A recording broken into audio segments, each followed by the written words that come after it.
BBB Info, Fernande Ambourouet pour vous informer. Mesdames, Messieurs, bienvenue et bon confort d'écoute à toutes et à tous. Nous ouvrons cette édition d'information avec un événement phare de ce jour.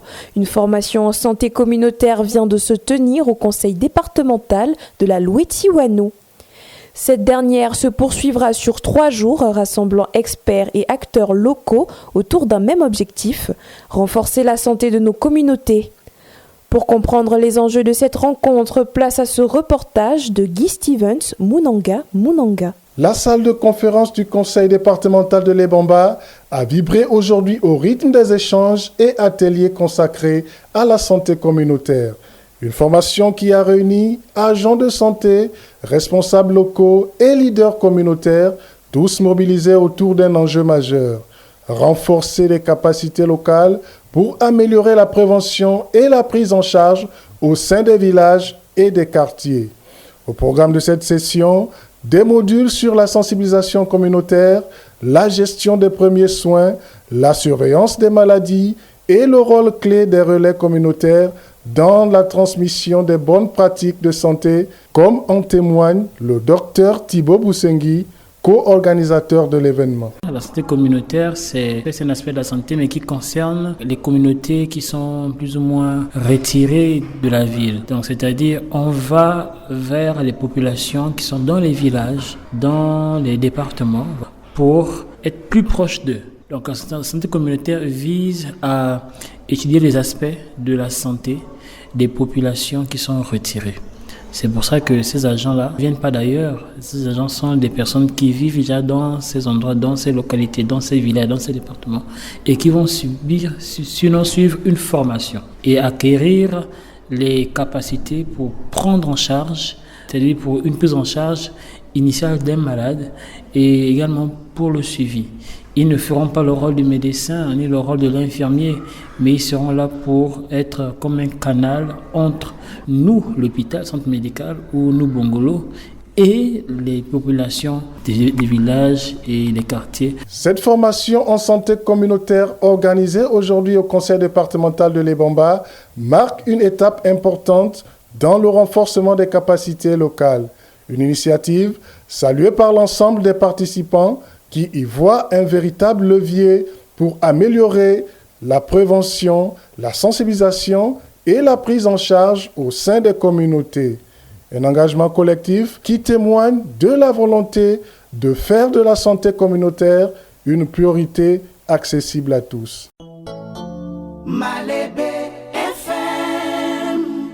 À 19 ans, Grace roule seule et l'Ebamba la regarde passer. Dans la capitale départementale de la Louet-Tiwano, où les taxis se font aussi rares que les larmes d'un chien, une jeune fille a décidé de ne plus attendre que la solution vienne à elle. Suivons ce focus de Gilles Silver, Moubélé, Massala. Grace Kundi Kossi, élève en classe de première en production animale au lycée technique de l'Ebamba, incarne une détermination rare qui se mêle à l'admiration. Face au manque de taxis qui compromettait chaque matin son arrivée à l'heure au lycée, elle a fait un choix audacieux, acheter une moto. Ce geste simple en apparence, mais qui change tout. Grace roule chaque jour jusqu'au lycée, cheveux au vent, libre, autonome, maîtresse de son temps. Et après les cours, elle se fond dans les rues de l'Ebamba pour faire ses courses sous les regards admirateurs et curieux des passants.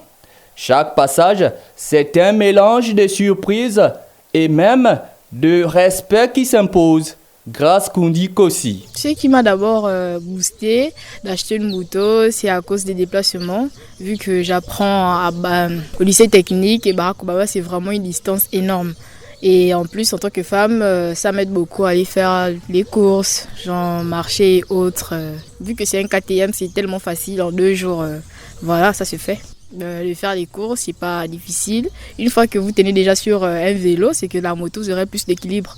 Donc c'est un peu ça, c'est facile, c'est juste mettre la clé, tourner, mettre la vitesse et démarrer, c'est fini. Il faut bien un casque de sécurité avec tout ce qu'il faut avec. À l'Ebamba, grâce à grâce, on découvre qu'il suffit d'une seule moto pour se sentir libre comme le vent. Malheur au quartier Camp de Bonheur. À l'Ebamba, la vie de Madame Marguerite Manga a basculé lorsqu'un arbre de plusieurs mètres de haut a été mis au tapis par un vent violent, brisant instantanément la toiture de sa maison et sa tranquillité par la même occasion.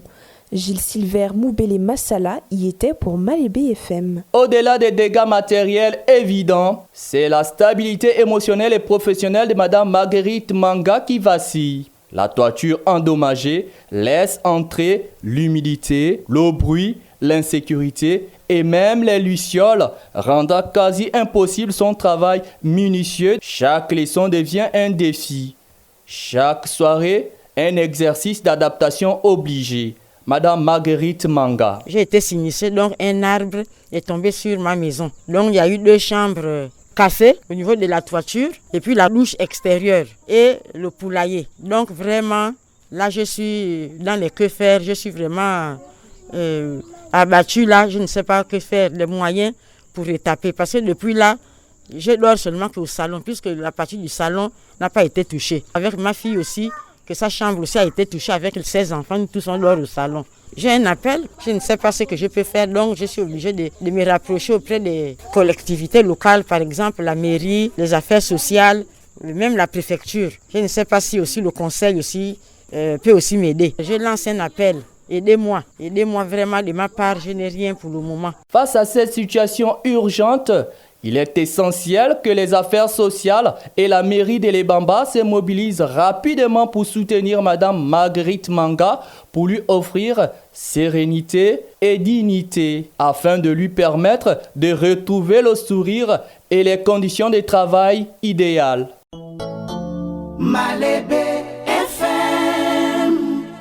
Espoir rallumé à l'Ebamba où l'eau et l'électricité seront désormais accessibles à tous. À l'Ebamba, les premiers coups de pioche des travaux d'eau et d'électricité réalisés par la Gabonaise d'énergie font naître un vent d'espoir parmi la population de la capitale départementale de la Louétie-Ouano. Des précisions dans ce reportage de Séverin Doumou, Migomba. Le lancement des travaux d'eau et d'électricité par la société de la Gabonaise d'énergie à l'Ebamba a ravi l'enthousiasme des populations louvainoises. Enfin, nos souffrances vont diminuer, confie une mère de famille. D'autres saluent un projet salvateur, surtout pour des ménages, les écoles et les administrations. Toutefois, quelques voix restent prudentes. On espère que ce ne sera pas juste des promesses, prévient un humble Louvainois. C'est une bonne chose pour moi. Il faut qu'on soit éclairé, l'eau est partout, on est content. Bien, ça fait du bien. Je suis ravie, mais ce que je veux savoir, c'est ce que ça va passer aussi dans les quartiers. Est-ce que toute la population a bénéficié d'eau et de courant? Je suis dans ce quartier-là, l'axe, là où ils ont commencé les travaux là-bas. Là-bas, nous n'avons même pas de pompe publique. Il n'y a pas le courant là-bas. Moi, je prends le courant sur l'un des écoles catholiques de Mabengo. Il faut un long cap pour tirer jusque là-bas. Bon, est-ce que toute la population va avoir l'eau et le courant? Ça me fait du bien, je suis très ravie. Et je crois que toute la population est vraiment ravie. Si ça passe dans tous les quartiers, vraiment, ça fait du bien parce qu'on avait vraiment un gros problème d'eau et de courant ici. En tout cas, on n'attendait que ça. Mais qui peut être contre? C'est arrivé. Mais moi, je suis Thomas. Tu sais, Thomas avait nié que est-ce que Jésus a ressuscité? Et il fallait que Jésus revienne le dimanche d'après pour montrer là où on l'avait cloué les mains, là où on avait percé le côté, et pour dire ah oui, réellement. Donc je vais voir la société sur le terrain. Les Bambas, toujours, on a dit, il y a les milliards. Il y a la route là-bas, ça ne voit pas le jour. Je fais le Saint-Thomas. Entre espoir et attente, les populations gardent les yeux tournés vers ce projet prometteur de changement. À la découverte de Memba. À seulement 7 km de l'Ebamba, chef-lieu du département de la Louétie-Ouano, se cache une pépite d'authenticité. Loin des circuits touristiques classiques, le village Memba s'offre aujourd'hui au regard, promettant une immersion rare dans une localité rurale et préservée. Wilfried Momboungoulou nous en dit un peu plus. Gaël et Joris n'en reviennent pas. Pourtant, résidant à Libamba depuis plus de 2 ans, ils ne s'imaginaient pas être séduits par la beauté du village Memba, un havre de paix où le vert dense de la forêt rivalise avec le rouge vif de la terre.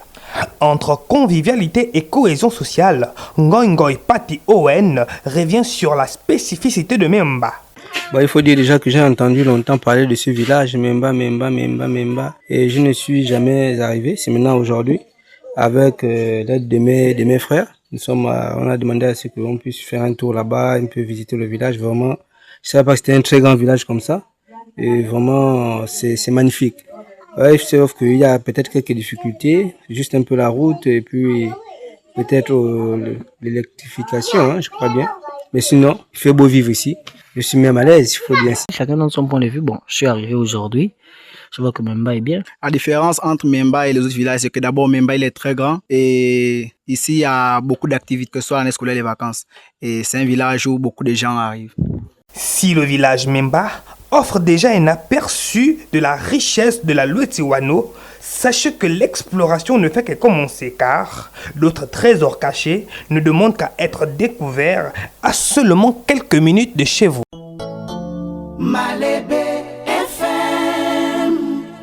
Au Gabon, la mort ouvre souvent moins les cœurs que les coffres, transformant le deuil en bataille où l'avidité étouffe le chagrin.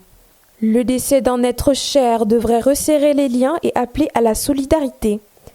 Pourtant, ici, trop de familles voient le deuil virer au conflit, l'attention se portant davantage sur les biens du défunt que sur sa mémoire.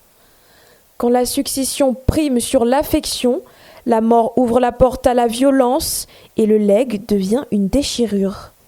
Écoutons cette analyse de Auclair Léance Nzouki, le poète de Ndoubi.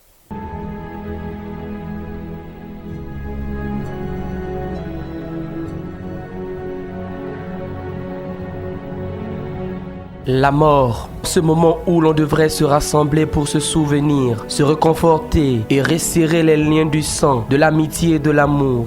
Un moment pour tenir la main du prochain, pour partager un silence plus éloquent que les mots. Mais au Gabon, le décès d'un être cher, c'est trop souvent le prélude à un spectacle attristant où la convoitise prend le pas sur le deuil. Surtout lorsque le défunt possédait un peu d'argent, une voiture, une maison. Le regard des uns et des autres se détourne de l'humain pour se braquer sur l'éphémère. En effet, au Gabon, les droits du conjoint survivant, et particulièrement ceux des veuves, restent un sujet sensible marqué par la coexistence complexe entre le droit civil moderne et les pratiques coutumières encore très présentes dans le pays. Si la loi gabonaise protège clairement la femme mariée, la réalité sur le terrain révèle des conflits récurrents, souvent dus à la méconnaissance des textes ou à la pression sociale exercée par certaines familles. Selon le Code civil gabonais, la femme mariée bénéficie de droits solides en cas de décès de son époux. Lorsque le mariage est célébré à l'état civil, elle est reconnue comme héritière à part entière. Elle conserve automatiquement sa part du régime matrimonial, la moitié des biens communs en cas de communauté ou la totalité de ses biens propres en cas de séparation. La loi lui garantit également un droit d'usufruit sur une portion de la succession et un droit au logement dans la résidence conjugale. Autrement dit, aucune famille ne peut également l'expulser ou lui retirer l'usage de ses biens acquis durant le mariage. Ces dispositions se veulent une protection essentielle contre les dérives observées dans certaines familles. Mais, malgré la clarté du texte juridique, la pratique est souvent différente dans plusieurs régions du Gabon. Des pressions coutumières demeurent encore fortes, surtout dans les systèmes patrilinéaires où les biens de la lignée masculine sont traditionnellement transmis aux frères ou aux neveux du défunt. Certaines familles estiment encore que la veuve n'a pas droit aux biens du mari, même s'il s'agit de biens acquis ensemble. Pourtant, la loi est sans ambiguïté, le mariage civil prévaut sur la coutume. Cette méconnaissance engendre des situations dramatiques, expulsion forcée, confiscation des biens, gel des comptes bancaires, voire harcèlement moral. Bien que ces pratiques soient illégales, elles persistent par manque d'informations et de recours rapides. Les témoignages se multiplient. De nombreuses femmes racontent comment, quelques jours seulement après le décès de leur mari, des membres de la belle famille tentent de prendre le contrôle du patrimoine familial. Dans certains cas, la veuve est sommée de quitter le domicile, parfois avec des enfants mineurs.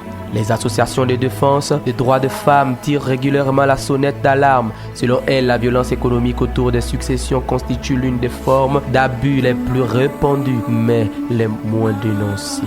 Pourtant, les solutions juridiques existent. Le recours à un notaire ou à un avocat permet généralement de rappeler le cadre légal et de protection efficace de la veuve. Les tribunaux gabonais, lorsqu'ils sont saisis, appliquent strictement la loi. Un mariage civil ne peut être ignoré au profit d'une coutume, même profondément ancrée. Le problème, alors, réside surtout dans l'accès à l'information. Beaucoup de femmes, parfois isolées, n'osent pas entamer des démarches ou ignorent totalement leurs droits. Les spécialistes s'accordent tous sur un seul point. Une seule et meilleure sensibilisation des familles et des communautés permettra de réduire les abus successoraux. L'État a déjà initié plusieurs campagnes d'information, mais leur impact reste limité. En définitive, les droits du conjoint survivant existent, sont clairement définis et protègent efficacement la femme. Mais pour qu'ils soient pleinement appliqués, une évolution des mentalités et une meilleure connaissance des textes sont indispensables.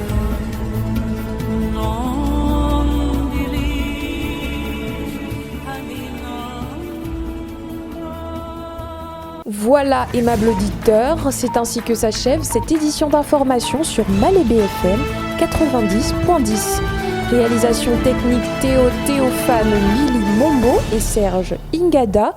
Supervision des émissions Jarel Sika. Je suis Fernand Dambourouet et je vous laisse en compagnie de la rédaction en langue locale.